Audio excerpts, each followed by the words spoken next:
Welcome back ناظرین، بلن کا آغاز کریں گے اور خبر دیں گے ڈیووس میں بورڈ آف پیس کے قیام کے حوالے سے اہم پیش رفت سامنے آئی ہے۔ وزیر اعظم شہباز شریف نے بورڈ آف پیس کے معاہدے پر دستخط کر دیے ہیں۔ امریکی صدر ڈونلڈ ٹرمپ نے بھی بورڈ آف پیس کے چارٹر پر دستخط کیے۔ اس موقع پر سعودی عرب، ترکیہ، آذربائیجان، بلغاریہ، پیراگوئے، قطر، ارجنٹائن اور آرمینیا نے بھی بورڈ آف پیس کے چارٹر پر دستخط کر کے عالمی امن کے لیے مشترکہ عزم کا اظہار کیا۔ اس اقدام کو بین الاقوامی سطح پر امن، مکالمے اور تنازعات کے پرامن حل کی جانب ایک اہم قدم قرار دیا جا رہا ہے۔ وزیر اعلیٰ محمد شہباز شریف اور چیف آف آرمی اسٹاف اور chief of defence forces field marshal Syed Asim Munir نے عالمی اقتصادی فورم کے سالانہ اجلاس میں شرکت کی، جو سوئٹزرلینڈ کے شہر ڈیووس میں منعقدہ ہوا۔ اجلاس میں دونوں نے عالمی رہنماؤں کے ساتھ غیر رسمی اور خوشگوار ملاقاتیں کیں اور بین الاقوامی رہنماؤں کی توجہ کا مرکز رہے۔ وزیر اعظم اور فیلڈ مارشل نے آذربائیجان کے صدر الہام علیوف، امریکی سیکریٹری اور اسٹیٹ مارکو روبیو اور سعودی عرب کے وزیر خارجہ شہزادہ فیصل بن فرحان ال سعود سمیت متعدد عالمی رہنماؤں سے ملاقاتیں کی۔ فورم میں شرکت کے دوران وزیر اعظم اور فیلڈ مارشل نے امریکی صدر ڈونلڈ ٹرمپ کے خصوصی خطاب میں بھی شرکت کی، جہاں عالمی معیشت، تعاون اور عالمی چیلنجز پر غور کیا گیا۔ بورڈ آف پیس کے چارٹر پر دستخط کی تقریب کا انعقاد کیا گیا، جس میں پاکستان کی سیاسی اور عسکری قیادت کو خصوصی اہمیت حاصل رہی۔ تقریب میں وزیر اعظم شہباز شریف اور فیلڈ مارشل سید عاصم منیر نے شرکت کی۔ تقریب کے دوران عالمی رہنماؤں کی توجہ پاکستان کی قیادت پر مرکوز رہی اور امریکی صدر ڈونلڈ ٹرمپ نے فیلڈ مارشل سید عاصم منیر کی طرف اشارہ کرتے ہوئے مسکراہٹ کے ساتھ خیر مقدم کیا، جس سے پاکستان کی عسکری قیادت کی بین الاقوامی سطح پر پذیرائی کا اظہار ہوا۔ اس موقع پر عالمی رہنماؤں نے امن، تعاون اور مشترکہ کوششوں کے عزم پر زور دیا۔ بورڈ آف پیس کے چارٹر پر دستخط کے بعد امید ظاہر کی گئی کہ یہ اقدام بین الاقوامی امن اور خطے میں استحکام کے لیے سنگ میل ثابت ہوگا۔ صدر مملکت آصف علی زرداری نے سندھ، لاہور اور پشاور ہائی کورٹس کے ایڈیشنل ججز کی توثیق اور مدت میں توسیع کی منظوری دے دی۔ منظوریاں جوڈیشل کمیشن آف پاکستان کی سفارشات کے مطابق دی گئیں۔ سندھ ہائی کورٹ میں 10 ایڈیشنل ججز بطور مستقل جج مقرر کیے گئے، جبکہ 2 ججز کی مدت 6 ماہ کے لیے بڑھائی گئی۔ اسی طرح لاہور ہائی کورٹ میں 11 ججز کی مستقل توثیق اور 1 جج کی مدت میں 6 ماہ کی توسیع کر دی گئی۔ پشاور ہائی کورٹ میں 6 ججز کو مستقل جج مقرر کیا گیا اور 4 ججز کی مدت میں 6 ماہ کی توسیع کی منظوری دے دی گئی۔ منظوری وزیر اعظم کے مشورے پر دی گئی اور دوسری جانب صدر مملکت آصف علی زرداری نے مجلس شورا کا مشترکہ اجلاس جمعہ 23 جنوری 2026 کو دن 11 بجے طلب کر لیا۔ وفاقی دفاع خواجہ آصف نے سیالکوٹ میں منعقدہ ایک تقریب سے خطاب کرتے ہوئے کہا کہ طلبہ ہمارا مستقبل ہیں اور نوجوانوں کو ملک کی ترقی میں کلیدی کردار ادا کرنا ہے۔ انہوں نے وزیر اعظم لیپ ٹاپ پروگرام کو نوجوانوں کو بااختیار بنانے والا قرار دیتے ہوئے کہا کہ طلبہ لیپ ٹاپ کی مدد سے دنیا بھر میں رسائی حاصل کر رہے ہیں۔ وزیر دفاع نے مزید کہا کہ حکومت نوجوانوں کے لیے متعدد اقدامات کر رہی ہے اور وزیر اعظم پاکستان نوجوانوں کی ترقی اور بہتری کے لیے کام کر رہے ہیں۔ انہوں نے امید ظاہر کی کہ مستقبل میں نوجوان بڑے ایکسپورٹرز بنیں گے۔ مزید آپ کو بتائیں، قائد اعظم یونیورسٹی اسلام آباد میں وزیر اعظم یوتھ لیپ ٹاپ اسکیم کے تحت طلباء اور طالبات میں لیپ ٹاپ تقسیم کرنے کی تقریب کا انعقاد ہوا۔ مہمان خصوصی وفاقی وزیر داخلہ محسن نقوی نے طلباء اور طالبات کو لیپ ٹاپ فراہم کیے اور انہیں مبارکباد دی۔ وزیر داخلہ نے کہا، قائد اعظم یونیورسٹی ملک بھر کے طلباء کا حسین امتزاج ہے اور یونیورسٹی ٹاؤن پروجیکٹ سمیت اسلام آباد ویژن 2007 کے تحت تعلیمی سہولتیں مزید بہتر بنائی جائیں گی۔ انہوں نے کہا کہ اسلام آباد میں تجاوزات برداشت نہیں کی جائیں گی اور تمام سرکاری زمینیں قابضین سے واگزار کروائی جائیں گی۔ محسن نقوی نے مزید کہا، قائد اعظم یونیورسٹی کے داخلی راستے کی تزئین و آرائش اور آڈیٹوریم کو جدید بنایا جائے گا۔ تعلیمی اداروں اور سیکیورٹی اداروں کے درمیان تعاون بڑھایا جائے گا اور نیشنل پولیس اکیڈمی کے افسران کو یونیورسٹی سے ڈگری دلوائی جائے گی۔ خبر دیں گے ڈپٹی کمشنر ساؤتھ آفس میں لاپتہ افراد کی اپڈیٹ فہرست آویزاں کر دی گئی ہے، جس میں کل 77 افراد کے نام شامل ہیں۔ اس سے قبل 88 افراد کی لسٹ جاری کی گئی تھی۔ بعض لاشیں ورثہ کے حوالے کر دی گئی ہیں۔ فہرست میں لاپتہ افراد کے اہل خانہ کے فون نمبرز بھی شامل ہیں۔ دوسری جانب حادثے والی عمارت میں لگے کیمروں کے DVR کو ملبے سے نکال کر ڈپٹی کمشنر کے دفتر منتقل کر دیا گیا ہے، جہاں اس ریکارڈنگ کا تفصیلی جائزہ لیا جائے گا تاکہ حادثے کی وجوہات کا پتہ لگایا جا سکے۔ عمارت پر نصب وزنی اور ویکل سائن بورڈز کو ہٹانے کے لیے کرین طلب کر دی گئی ہے۔ سندھ بلڈنگ کنٹرول اتھارٹی نے اس حوالے سے تشویش کا اظہار کیا تھا کہ اس کے بعد سائن بورڈز ہٹانے کا کام شروع کر دیا گیا ہے۔ ادھر بااثر اور مضبوط میونسپل کمشنر کراچی افضل زیدی کو بھی برطرف کر دیا گیا ہے۔ چیف سیکریٹری سندھ نے افضل زیدی کی برطرفی کا نوٹیفیکیشن جاری کر دیا ہے۔ کراچی میں گل پلازہ پر چھٹے روز بھی امدادی سرگرمیاں جاری ہیں۔ عمارت کے منہدم حصوں میں لاشوں کی تلاش کا کام جاری ہے۔ ڈپٹی کمشنر جنوبی کے مطابق ممکنہ طور پر 55 سے 60 افراد کی لاشیں نکالی جا چکی ہیں، جبکہ 15 لاشوں کی شناخت ہو چکی ہے۔ ثانیہ گل پلازہ پر امدادی سرگرمیاں جاری۔ سالم حصے میں سرچ آپریشن تقریباً مکمل ہو چکا۔ عمارت کے 2 منہدم حصوں سے ملبہ ہٹانے اور لاشیں نکالنے کا کام جاری ہے۔ ڈپٹی کمشنر ضلع جنوبی جاوید نبی کھوسو نے بریفنگ دیتے ہوئے بتایا کہ گل پلازہ کے سالم حصے میں سرچ آپریشن تقریباً مکمل ہو چکا۔ عمارت سے اب تک 55 سے 60 لاشیں ممکنہ طور پر نکالی جا چکی ہیں۔ زمین بوس ہونے والے حصے میں لاشوں کی تلاش جاری ہے۔ انہوں نے بتایا کہ گل پلازہ میں راستے بند ہونے سمیت تمام پہلوؤں سے ٹھوس تحقیقات کرائی جا رہی ہے۔ شارٹ سرکٹ کہہ کر جان نہیں چھڑائیں گے۔ انسانی جانوں قریب جانیں ضائع ہوئی ہیں۔ ہم اتنی جلدی یہ بتا کے جان نہیں چھڑا سکتے اپنی کہ شارٹ سرکٹ ہوا ہے۔ ہمیں بالکل اس کے تہہ تک جانا ہے۔ اب اگر خدا نہ خواستہ کوئی ذمہ دار ہوا اس کے خلاف بھی قانونی کارروائی ہوگی۔ پولیس اپنا کام مکمل نیک نیت کے ساتھ کر رہی ہے۔ ہر اینگل سے ہم اس کیس کو انویسٹیگیٹ کر رہے ہیں۔ جو ہی ہمیں پتہ لگے گا تو ہم آپ کو ضرور بتائیں گے۔ گل پلازہ تاجر ایسوسی ایشن کے صدر تنویر پاستہ کا کہنا ہے کہ مارکیٹ کے راستے بند نہیں تھے، ایمرجنسی ریمپ بھی کھلا تھا۔ ہمارے 16 انٹرنس گیٹس ہیں مارکیٹ کے، ایک پیچھے کی طرف جو ہے ایمرجنسی ریمپ ہے، مسجد کی سائڈ سے جو ہے وہ 3 اسٹیئرز ہیں، اور جو مال کے اندر جو ہے نا 6 سیڑھیاں ہیں جو نیچے اوپر اپ اینڈ ڈاؤن ہوتی ہیں، اور سب یہی بات کر رہے ہیں کہ گیٹس بند تھے پبلک رہ گئی۔ تو جب راستے بند تھے تو 6000 لوگ نکلے کیسے؟ وہ 60 پیسنٹ رہے ہیں۔ اگر راستے بند ہوتے تو یہ آپ کو پتہ ہے فگر ایسا ہو جاتا تھا کہ 1000-2000 لوگ اندر پھنس گئے۔ دوسری جانب پولیس سرجن کا کہنا ہے کہ اب تک 50 سے زائد افراد کا پوسٹ مارٹم ہو چکا ہے۔ ملنے والی لاشوں میں سے 15 کی شناخت ہو گئی۔ ڈی این اے سے 8 افراد جبکہ 7 افراد کی شناخت چہرے کے خد و خال اور دیگر تفصیلات سے ہوئی۔ سانحہ گل پلازہ کی تحقیقات کا دائرہ وسیع کر دیا گیا۔ حکام نے لاشوں کے سیمپلز کا کیمیکل ایگزامینیشن کرانے کا فیصلہ کیا ہے۔ ذرائع کے مطابق عمارت میں کیمیکل کی موجودگی لاشوں کے لیبارٹری ٹیسٹ سے معلوم ہوگی۔ تحقیقات میں آگ کے تیزی سے پھیلنے کی وجوہات پتہ کی جائیں گی۔ گل پلازہ سے بھی کیمیکل کی موجودگی کے لیے سیمپلز جمع کیے جائیں گے۔ مارکیٹ سے متعلقہ افراد کے بیانات بھی قلم بند کیے جائیں گے۔ آپ کو بتائیں کراچی میں سانحہ گل پلازہ کے بعد بلدیاتی اداروں میں اکھاڑ پچھاڑ کئی سالوں سے فائز بااثر میونسپل کمشنر کراچی افضل زیدی کو برطرف کر دیا گیا۔ ذرائع کے مطابق افضل زیدی کافی عرصے سے محکمہ بلدیات کے ریڈار پر تھے۔ سیکریٹری صحت ریحان اقبال بلوچ سمیت 3 محکمہ صحت کے افسران کا فوری تبادلہ کر کے SNGABT رپورٹ کرنے کی ہدایت کر دی گئی ہے۔ اپڈیٹ لیتے ہیں پرویز بلیدی سے۔ جی پرویز، آگاہ کیجیے گا۔ جی بالکل، ثانیہ گل پلازہ کے بعد سندھ حکومت کی جانب سے سخت ایکشن کا سلسلہ تاحال جاری ہے۔ سندھ حکومت نے محکمہ بلدیات اور محکمہ صحت کے اداروں میں سخت کارروائیوں کا آغاز کر دیا ہے۔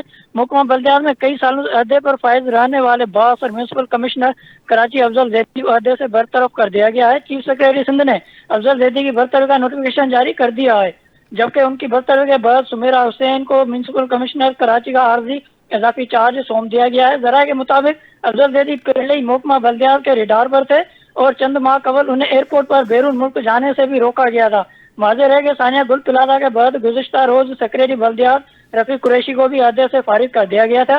اسی کے ساتھ ساتھ سندھ حکومت نے محکمہ صحت میں بھی اعلیٰ سطحی تبدیلی کرتے ہوئے سیکریٹری صحت ریحان بلوچ کا فوری تبادلہ کر دیا ہے۔ ریحان اقبال بلوچ کو services general administration and coordination department report کرنے کی ہدایت جاری کی گئی ہے۔ نوٹیفکیشن کے مطابق جمشید عالم کو سیکریٹری صحت کا اضافی چارج سونپ دیا گیا ہے، جو آئندہ احکامات تک بطور سیکریٹری صحت فرائض انجام دیں گے۔ چیف سیکریٹری سندھ کی منظوری کے بعد مقرر و تبادلوں کا باقاعدہ نوٹیفکیشن بھی جاری کر دیا گیا ہے۔ جی بہت شکریہ پرویز بلیدی، آگاہ کر رہے تھے۔ کراچی میں نسل کشی ہو رہی ہے، وفاقی حکومت کو وفاق کا حصہ بنائیں۔ MQM اپنی ذمہ داری بخوبی سمجھتی ہے۔ ریاست سے کراچی کے تحفظ کا مطالبہ، کراچی کے شہریوں کے لیے خون اور حادثات کی حد عبور۔ نسل کشی کا سنگین مسئلہ بات کے لہجے پر نہیں بلکہ مطالبے کی اصل نوعیت پر توجہ دی جائے۔ MQM نے را کے اسلحے کو ریاست کے حوالے کر کے امن و قانون کے لیے تعاون کیا۔ پیپلز پارٹی کو بتایا گیا کہ MQM نے ریاست کے ساتھ مل کر مسائل حل کیے۔ سینیٹر وقار مہدی سندھ کے جنرل سیکریٹری پیپلز پارٹی نے MQM رہنماؤں اور وفاقی وزیر مصطفیٰ کمال کے بیانات پر رد عمل دیتے ہوئے کہا، مصطفیٰ کمال متحدہ کی چیئرمین شپ نہ ملنے پر جذباتی ہو گئے ہیں اور ان کے بیانات اب کارکنان بھی سنجیدہ نہیں لیتے۔ انہوں نے کہا کہ متحدہ قومی موومنٹ کی سیاست صرف نفرت پھیلانے اور لاشوں کی سیاست پر قائم ہے، جبکہ کراچی کے انفراسٹرکچر کی بربادی میں مصطفیٰ کمال اور متحدہ کا اہم کردار ہے۔ سینیٹر وقار مہدی نے مزید کہا گل پلازہ سانحے کے فوری بعد حکومت سندھ اور KMC کے ادارے وہاں موجود تھے اور وزیر اعلیٰ سندھ نے تاجروں کے نقصانات کی تلافی اور تعمیر نو کا اعلان کیا۔ انہوں نے واضح کیا کہ پیپلز پارٹی دکھ اور غم کی اس گھڑی میں عوام کے ساتھ کھڑی ہے اور MQM کا وتیرہ جھوٹ بولنا اور عوام کو گمراہ کرنا ہے۔ نوجوان نسل کی قومی و فکری تربیت کے لیے پاک فوج کے زیر اہتمام ISPR ونٹر انٹرنشپ پروگرام ملک بھر میں جاری ہے۔ اس سلسلے میں معروف تجزیہ نگار اور اسکالر احمد حسن العربی کی طلباء کے ساتھ خصوصی نشست منعقد ہوئی، جس میں انہوں نے پاکستان میں موجود دہشت گرد عناصر اور ان کے گمراہ کن پروپیگنڈے سے متعلق نوجوانوں کو آگاہ کیا۔ احمد حسن نے دہشت گردی کے نظریاتی پس منظر پر روشنی ڈالتے ہوئے کہا کہ فتنہ الخوارج قرآن کی آیات کو غلط تناظر میں استعمال کر کے گمراہ کن بیانیاں پھیلاتا ہے۔ انہوں نے بھارت کو ان عناصر کی پشت پناہی کا ذمہ دار قرار دیا اور کہا کہ ان کا مقصد پاکستان میں عدم استحکام پیدا کرنا ہے۔ نشست کے دوران طلباء کے سوالات کے جامع جوابات دیے گئے، جبکہ نوجوانوں نے دہشت گردی کے خلاف قومی یکجہتی اور عزم کا اظہار کیا۔ ڈیووس میں گفتگو کرتے ہوئے وزیر خزانہ محمد اورنگزیب نے کہا پاکستان کے لیے برآمدات پر مبنی ترقی ناگزیر ہے اور قرض تبھی فائدہ مند ہوتا ہے جب اسے پیداواری سرمایہ کاری میں لگایا جائے۔ انہوں نے بتایا کہ درست قرض مینجمنٹ اور اصلاحات کے باعث قرضہ برائے GDP تناسب 75% سے کم ہو کر 70% رہ گیا، جبکہ پرائمری سرپلس کے ذریعے مالی توازن بحال ہوا۔ مہنگائی 38% سے کم ہو کر سنگل ڈیجٹ میں آ چکی ہے اور پالیسی ریٹ 22% سے گھٹ کر 10.5% رہ گیا ہے۔ وزیر خزانہ کے مطابق پاکستان جلد چین کی مارکیٹ میں پہلا پانڈا بانڈ گرین جاری کرے گا۔ انہوں نے موسمیاتی تبدیلی کو پاکستان جیسے ممالک کے لیے حقیقی معاشی خطرہ قرار دیا اور کہا سیلابوں سے نمٹنے کے لیے ملکی وسائل استعمال کیے گئے۔ پبلک پرائیویٹ پارٹنرشپ کے تحت $3.6 ارب کی کان کنی فائنانسنگ مکمل ہو چکی ہے، جس سے 2028 کے بعد سالانہ $2.8 ارب برآمدات متوقع ہیں۔ IT فری لانسنگ اور ڈیجیٹل سروسز کو بڑے مواقع فراہم کریں گے۔ اپڈیٹ کریں گے۔ وفاقی وزیر اطلاعات عطا تارڑ نے پریس ایسوسی ایشن آف سپریم کورٹ کے سالانہ انتخابات میں 9 منتخب عہدیداران کو مبارکباد پیش کی۔ انہوں نے کہا کہ صحافتی فورم عدالت رپورٹنگ میں پیشہ ورانہ اقدار اور ذمہ دار صحافت کا کردار ادا کر رہا ہے۔ حکومت صحافیوں کی آزادی، تحفظ اور مسائل کے حل کے لیے تعاون جاری رکھے گا۔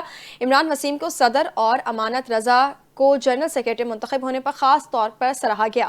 وزیر اطلاعات نے امید ظاہر کی کہ نئی قیادت صحافی برادری کے حقوق اور فلاح و بہبود کے لیے اہم کردار ادا کرے گی۔ آپ کو بتائیں وزیر اعلیٰ پنجاب مریم نواز نے پاکستان کی تاریخ کے پہلی گرین پالیسنگ یونٹ کا افتتاح کر دیا۔ مریم نواز کے گرین پالیسنگ یونٹ کی الیکٹرک پیٹرولنگ گاڑی کا معائنہ کیا، الیکٹرک وہیکل کو خود ڈرائیو کیا۔ وزیر اعلیٰ مریم نواز کو گرین پالیسنگ یونٹ اور الیکٹرک وہیکل سے متعلق تفصیلی بریفنگ دی گئی۔ بریفنگ میں بتایا گیا کہ لاہور میں پہلی بار جدید ٹرین BYD الیکٹرک وہیکلز کے ذریعے ٹریفک اور پیٹرولنگ ڈیوائسز انجام دیں گی۔ بریفنگ کے مطابق الیکٹرک گاڑی ماحول دوست ہے جو ایک بار مکمل چارج پر 410 کلومیٹر تک سفر کر سکتی ہے۔ خبر دیں گے وزیر اطلاعات پنجاب اسما بخاری کی زیر صدارت جرنلسٹ ہاؤسنگ فاؤنڈیشن کے 44ویں بورڈ آف گورننس کے اجلاس میں صحافی کالونی فیز 2 کے ماسٹر پلان کی منظوری دے دی گئی ہے۔ اجلاس میں سیکرٹری اطلاعات طاہر رضا ہمدانی، صدر Lahore press club Arshad Ansari, MPA بلال یامین ستی، ڈپٹی سیکرٹری عدنان رشید اور صحافتی نمائندے شریک ہوئے۔ اجلاس میں ہاؤسنگ کالونی میں اسکول، سڑکیں، کمرشل ایریا اور پارکس بنانے کے منصوبے کی منظوری دی گئی، جبکہ زمین تقریباً مکمل طور پر خرید لی گئی ہے۔ پنجاب حکومت صحافیوں کو 5 مرلے کے 3200 پلاٹ دینے کا ارادہ رکھتی ہے اور فروری میں وزیر اعلیٰ پنجاب خود الاٹمنٹ لیٹرز تقسیم کریں گی۔ فاؤنڈیشن نے 1400 ممبران کے ڈیولپمنٹ چارجز وصول کر لیے ہیں، جبکہ باقی ممبران سے بھی جلد جمع کرانے کی اپیل کی گئی ہے۔ حکومت نے صحافیوں کی فلاح و بہبود کو یقینی بنانے کا عزم کیا ہے اور غیر شفاف عناصر کے خلاف بھی سخت موقف اختیار کیا گیا ہے۔ National highways and motorway police کے ترقی پانے والے انسپیکٹرز کو رینک لگانے کی تقریب منعقد کی گئی۔ IG موٹر وے پولیس سلطان احمد چودھری نے انسپیکٹرز کو رینک لگائے۔ تقریب کا مزید احوال جانتے ہیں اسلام آباد سے باقر حسنین کی اس رپورٹ میں۔ National highways and motorway police کی محکمانہ پروموشن کمیٹی کے فیصلوں کی روشنی میں حال ہی میں سب انسپیکٹر سے انسپیکٹرز کے عہدے پر ترقی پانے والے افسران کو رینک بیجز لگانے کی تقریب Hamid Shakeel auditorium lines headquarter Islamabad میں منعقد ہوئی۔ تقریب کے آغاز میں شہداء کے لیے خصوصی دعا کی گئی۔ تقریب کے مہمان خصوصی انسپیکٹر جنرل موٹر وے پولیس سلطان احمد چودھری تھے۔ DIG head quarter Afzal Ahmad کوثر نے خطبہ استقبالیہ پیش کیا۔ تقریب میں DIGs، SSPs، ترقی پانے والے افسران کے اہل خانہ اور